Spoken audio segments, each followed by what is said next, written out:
Yes, the robot lady has given me the go ahead. All right. Am I audible to everyone?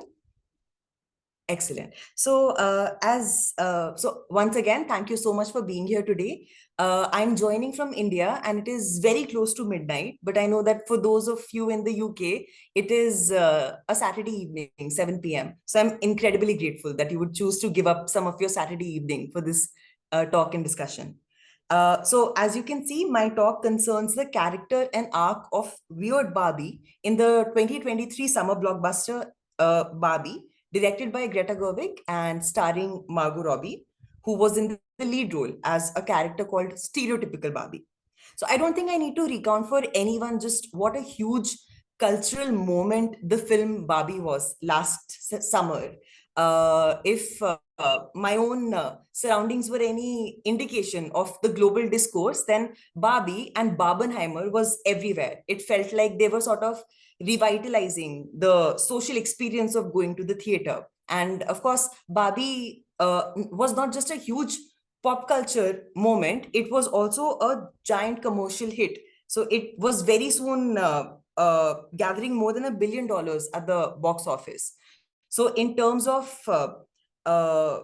terms of just a phenomenon, Barbie has been huge, and so therefore I have sort of safely assumed that even if people have not watched the film, they would be familiar with at least some of the discourse that surrounded it. So much of the hype that surrounded the film last year and continues to do so was also centered on the film's supposedly progressive stance in terms of gender. And not only was this stance supposed to be felt in the narrative of the film, it was uh, positioned as a film that would sort of bring contemporary feminist thought into the cultural mainstream, but it was also positioned as effecting a material change behind the scenes within the film industry. So it was a film helmed by very powerful female creatives who would then also sort of trail a blaze for their successors. So some of this perception was undoubtedly true, and it was borne out by the film. In fact, the monologue that has been much both celebrated and critiqued since then by America Ferrera, the character that she plays of Gloria, a real life messy woman in the film, that monologue about the impossibility of being a woman in the modern world felt a little bit like being hit on the head by an anvil of Feminism 101. So one could also see that the film has tried its best to be inclusive in its definition of feminism. So the Barbie land that it depicts has a variety of Barbies. There are non-white Barbies. There are Barbies that inhabit a variety of body types and shapes. There are Barbies that have visible and non-visible disabilities. So it came as a real shock as an audience member, therefore, to be told that there is a female figure within this film that's supposedly an outcast within this world. And the question at the top of my mind was, in a world that is being projected as a utopia of feminist solidarity, feminist thought, what does it take to be a female outcast? And therefore, this paper was born. So the simple question that this talk wants to address is, what is Weird Barbie's deal within the world of the film narrative? So my talk focuses on the figure of Weird Barbie as played by SNL alum Kate McKinnon, as revealing very interesting fissures in the feminist philosophy that supposedly underpins the narrative of the film. I explore how Weird Barbie, who's described as unwanted and ugly by the other Barbies in the film, challenges the seemingly utopian world of Barbie Land, a matriarchal society that nonetheless enforces very narrow standards of beauty and acceptable behavior. So I argue that in the film, Weird Barbie serves not just as a source of frightening affect, but also as stereotypical Barbie's double, that is, the lead character's double. I draw on the concept of the doppelganger or the double as forwarded by female Gothic and female Gothic criticism. And my analysis hopes to demonstrate that Weird Barbie embodies the repressed desires and complexities that stereotypical Barbie, in her constant pursuit of pink plastic perfection, simply cannot acknowledge in herself. So those of you who have seen the film will have noticed that this is a film incredibly concerned with the beauty of its surfaces. Its set designers have repeatedly said in behind the scenes interviews that they were given a very specific vision of what the palette and the material and the texture should feel like, and it is all sort of based in the mythology of the Barbie toy and her dreamland. So you would see that if the character of Barbie, the various Barbies, their personhood seems to sort of overwhelm their surroundings, it's because they are precisely 23% bigger than their surrounding sets, which is very much a decision rooted in the proportions of the toy sets. So the pink perfection of Barbie Land is meticulously observed. And what is Barbie Land in the film? Barbie Land in the film seems to be a very geographically ambiguous theme park like world inhabited by Barbies and Kens. So, scaled up versions of Barbie's dollhouses, as you will see in the second picture, are arranged in a semicircular grid along tree lined roads. The Barbies, in their various iterations, glide along open floor plan interiors, waving to each other across windows as they consume make believe perfect toast and cereal. The protagonist, stereotypical Barbie, played by Margot Robbie, finishes up a morning of her routine, soundtracked by upbeat pop music, and then she drifts into her car to head towards the beach for some sun-soaked leisure. The skies in Barbie Land are a perennial balmy blue. So, stereotypical Barbie, as the name suggests, and as the film explains, is the Barbie that the audiences envision in their heads when the word Barbie is suggested to us. This is the image of the Barbie that we carry within our consciousness as the archetypical Barbie, the platonic ideal of the Barbie. She's white, she's thin, she's blonde, she's graceful, she's demure, and she seems to have no identifiable personality quirks. So stereotypical Barbie represents, like I said, the ideal of Barbiedom or Barbiehood. Her days are composed of the gentle pursuit of leisure while also maintaining a standard of aesthetic perfection that is seemingly effortless on her part. She is also pursued in the film romantically by Ken, the lead Ken, who's played by Ryan Gosling. But stereotypical Barbie is assiduously non sexual in her characterization. And she treats his romantic overtures, which are quite clumsy, as a minor menace to be sort of batted away gently. So, as soon as the perfection of stereotypical Barbie's existence is adequately established by the narrative, cracks begin to show in this facade. The cracks begin to show at two levels. One is a superficial level, and another is a deeper level. So, at a superficial level, the cracks include morning breath, flat feet. Her feet until now have, of course, been the stereotypically arched feet of a high heel wearer. Now they're suddenly human and apparently grotesque. So the superficial flaws, like I said, are morning breath, flat feet, cellulite, burnt toast, and spoiled milk. At a deeper level, the facade that is cracking is experienced by her in the form of intimations of mortality. She's suddenly thinking about death and flashes of existential ennui. What am I? What is my purpose? What am I doing here? Is this all there is? So once stereotypical Barbie reveals to her friends the problems that have been plaguing her, they advise her to go seek the counsel of Wyrd Barbie. So Wyrd Barbie is described by the other Barbies as unwanted and ugly. And she exists on the social and physical margins of Barbie Land. If you see where her house is situated, it seems to be literally on the margins or the borders of town, completely secluded from the rest of Barbie world. So her exile or her ostracization is very much literal and physical also.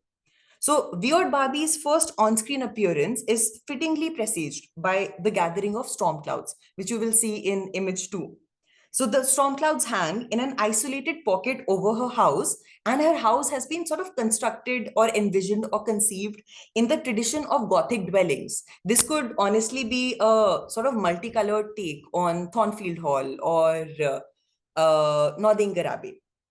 So this foreboding mansion is situated at a height seemingly on the outskirts of Barbie Land, surrounded by woods and approachable only through a very long set of stairs. So this is how Weird Barbie's origin story is explained in the film, within the narrative of the film, by other Barbies. They say, she used to be the most beautiful Barbie of all, but then someone played with her too hard in the real world.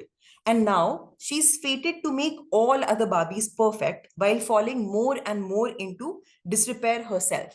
So she is something of this tragic, almost Byronic figure.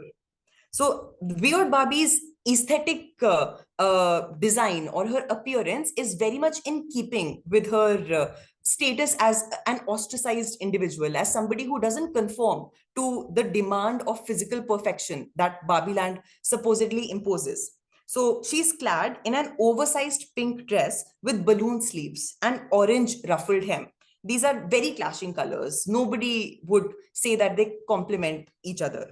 There is chaotic patchwork of colors and patterns that adorns the right side of her dress, as you might see in this photo. And it's reminiscent of the motley dress of court jesters and royal fools, which is a role that one can argue she sort of plays in critiquing the normative values of Barbie Land. Her face is colored or graffitied with colored markers, and her head is topped up with a shock of pale blonde hair. This spiky hair, peppered with pink and light blue highlights, bears clear signs of having been cut in an uneven, erratic manner and maybe even lightly burned.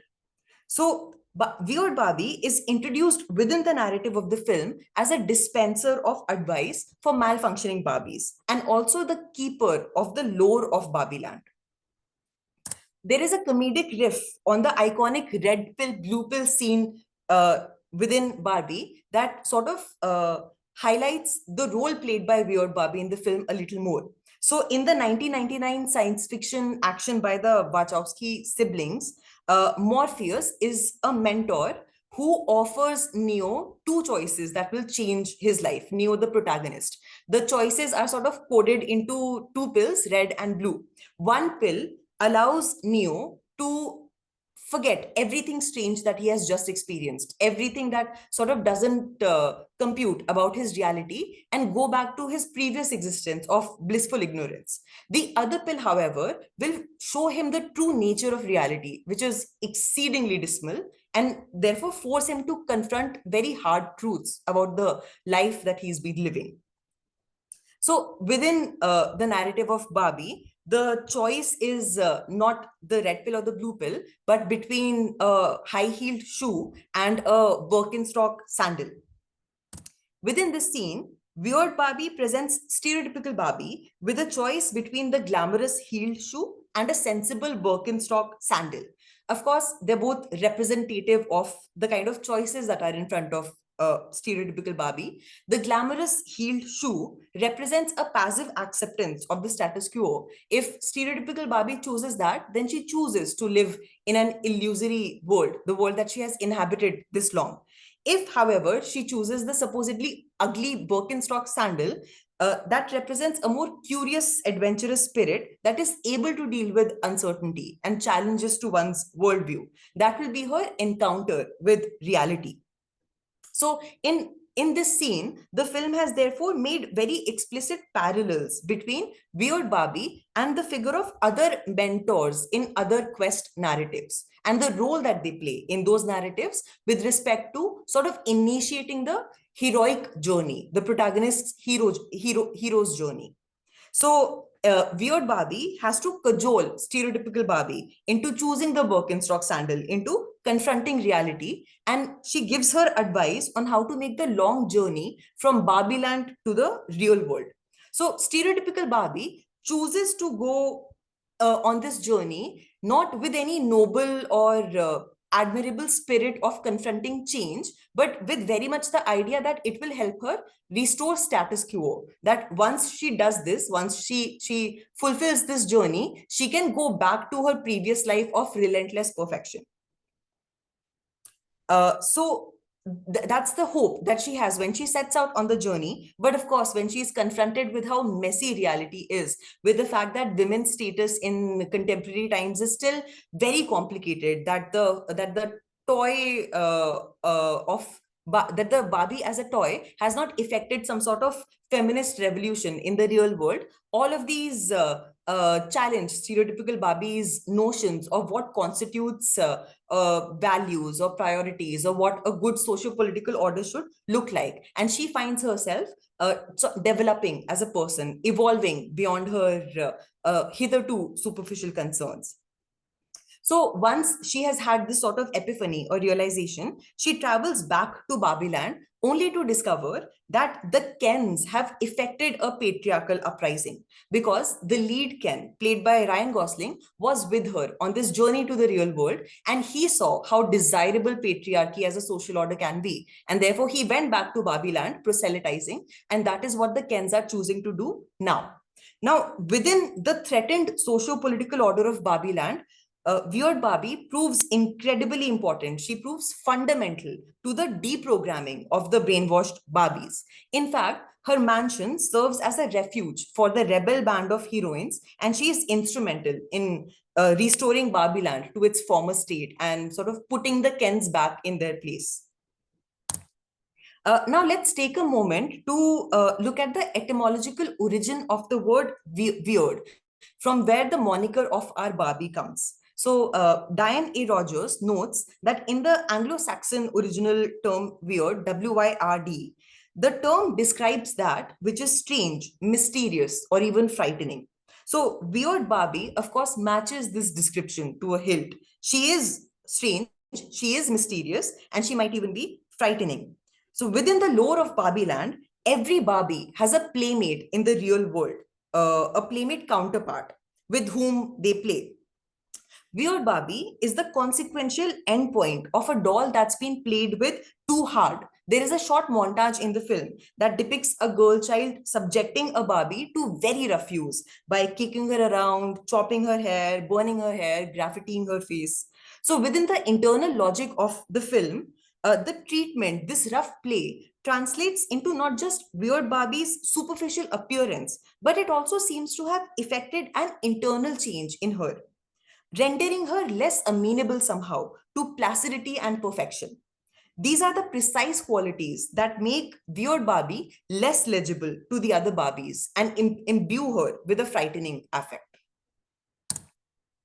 So Wyrd Barbie, in fact, is the subject of the film's only jump scare. Now, jump scares are a trope that are associated only with horrors and thrillers. And Barbie, the film, could not be further off as a genre category from these two. So the choice to include a jump scare, which centers on Wyrd Barbie, of course, sticks out. So in this scene, stereotypical Barbie resigns herself to seeking Wyrd Barbie's advice and arrives at her mansion full of trepidation. The latter, that is Wyrd Barbie, suggests a journey into the real world through a magic portal. Wyrd Barbie holds a snow globe in front of stereotypical Barbie's face, ominously intoning that unless stereotypical Barbie undertakes the journey to go and fix the issues that she's facing, she will continue to become increasingly ugly and weird. At these last words, that is ugly and weird, the snow globe is suddenly removed by Wyrd Barbie with a flourish. And as her face comes into focus, stereotypical Barbie jumps back, scared.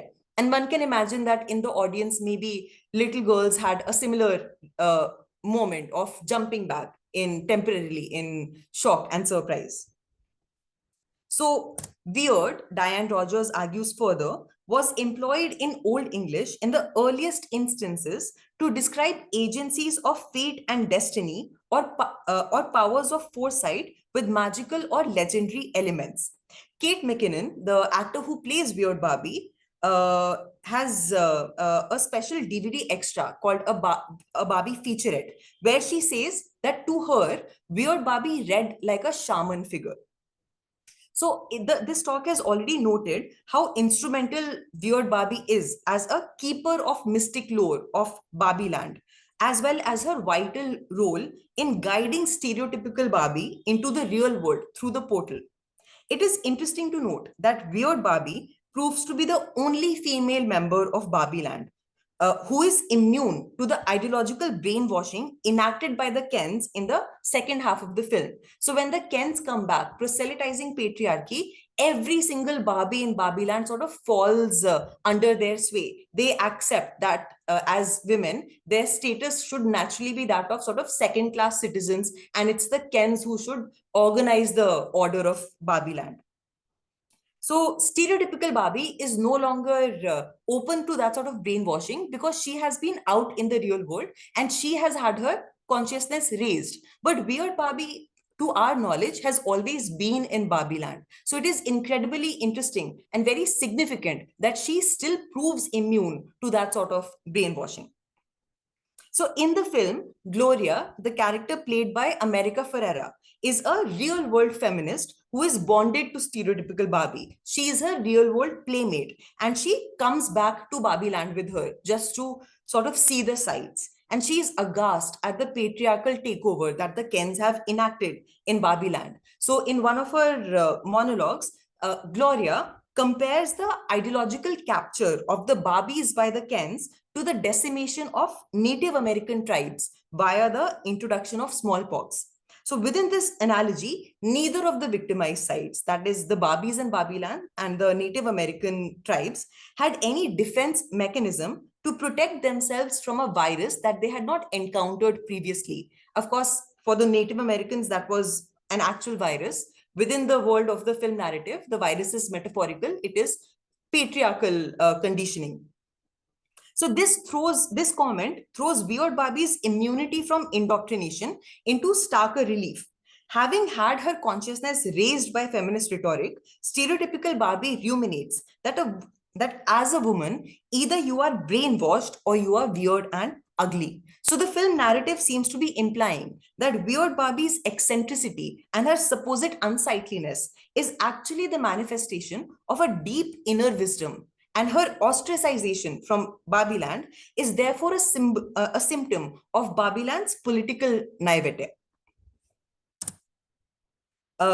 So Ellen Moore coined the term female Gothic in 1976, and critics have since then noted the inextricable connection between the genre, female Gothic, and its articulation of women's dissatisfaction with patriarchal structures, which function as a coded expression of their fears of entrapment within the domestic and within the female body. So what does the female Gothic do? The female Gothic invokes the supernatural. It insists on dwelling amongst negative feelings of powerlessness and dread among women. It has deep undercurrents of repressed eroticism, and it peoples its narratives or its narrative landscape with terrifyingly powerful but also powerfully attractive male figures. So female Gothic remains deeply invested in exploring the place of women in a socio-political order designed for and by men. Barbie Land seems to represent a matriarchal world order where the Barbies occupy positions of power and influence, including the Supreme Court, which of course reads completely as fantasy. While the Kens derive all sense of self and validation from their relationship to the former. So for most modern day audience, it's an inversion of the gender politics in the real world.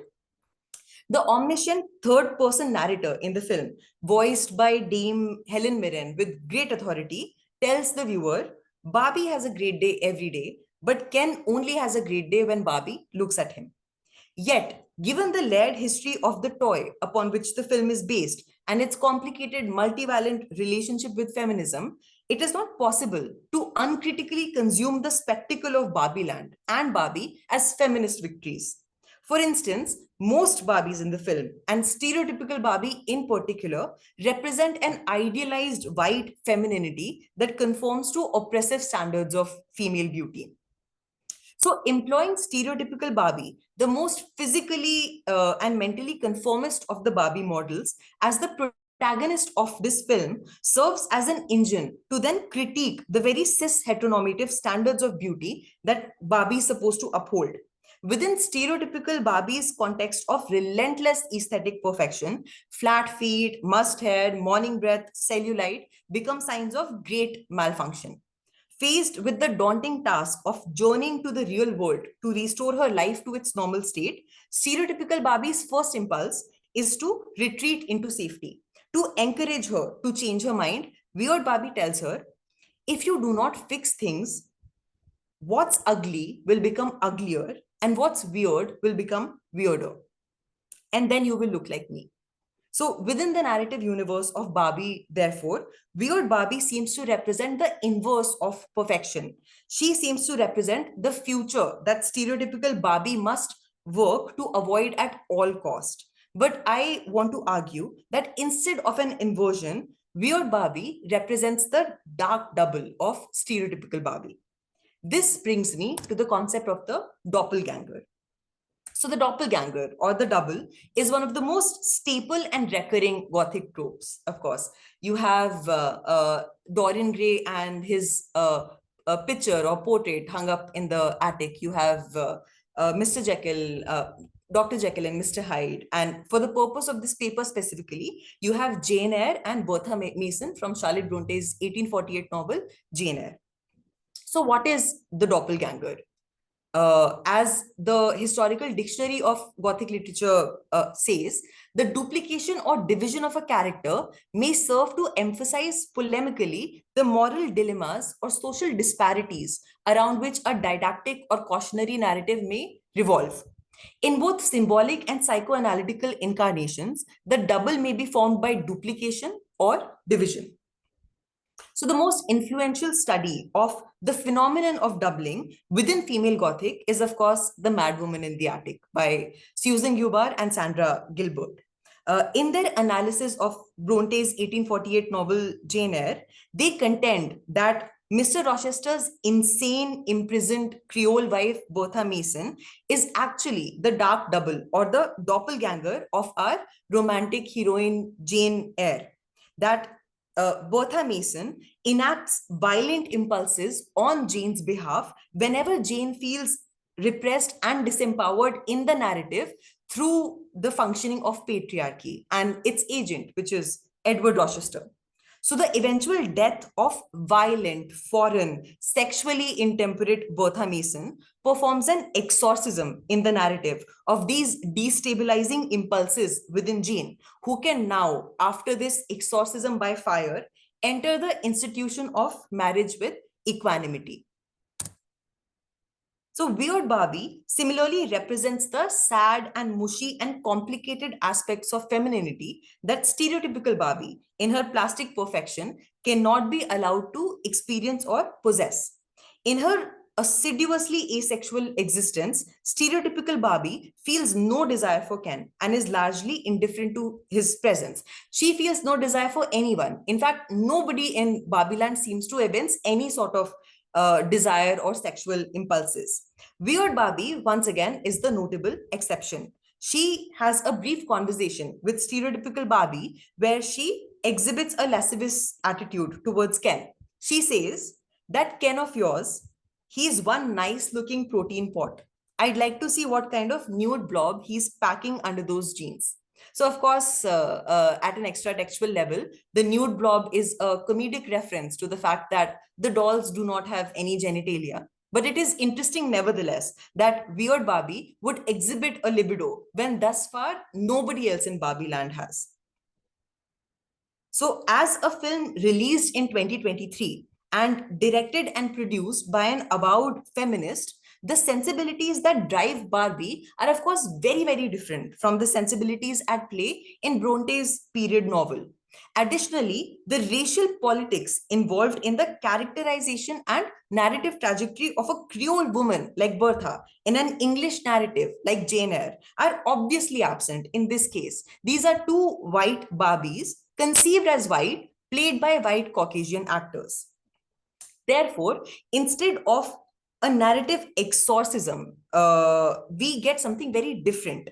Instead of being exorcised from the film's narrative in service of granting catharsis to its protagonist, stereotypical Barbie, Weird Barbie is celebrated as a role model and comrade for stereotypical Barbie, as she finally begins to understand static perfection as an impossible and undesirable trap for women.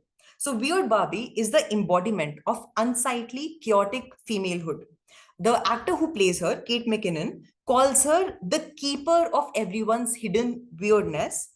Weird Barbie is the one allowed to be asymmetrical, messed up, and what we all have inside of us is externalized in this piece of art. So the conclusion of the film dispatches stereotypical Barbie, now a fully realized woman, into the real world to live a complicated, messy life. While Weird Barbie, who was complicated and messy to begin with, is absorbed into the social order of a restored Barbie Land. So at the end of the film, the character of Weird Barbie is offered an official apology by the president of Barbie Land and also given her choice of job in the newly formed cabinet. Her clothing and hairstyle, as you can see from this picture, have also evolved and undergone a change from the starting of the film. Her crazy mop of hair is now a more structured punk updo, and she has exchanged her motley dress for pants and combat boots. So, what does this mean for her for her character arc?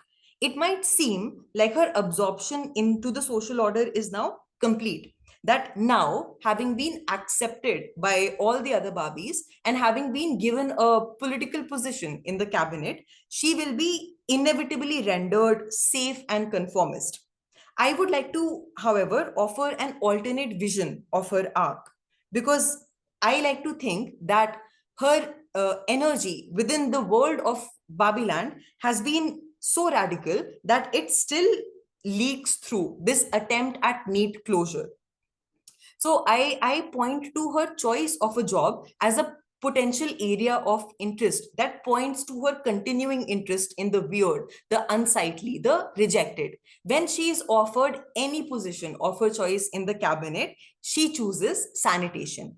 And that moment and that moment of choice is sort of played for laughs. Haha, weird Barbie. Of course, she'll choose the grotesque job of looking after reject. But sanitation and her interest in it points to the fact that she still thinks about and is engaged with the margins of society, since waste and effluvia epitomize rejection from the infrastructural and social lives of cities. So, in my reading of the film, Weird Barbie has the last laugh. She resists the narrative's imposition of a clean, orderly closure for her character, and that her energy, her weird, slightly radical energy, still bleeds through this attempt at blatant sort of rehabilitation. Thank you. These are my references.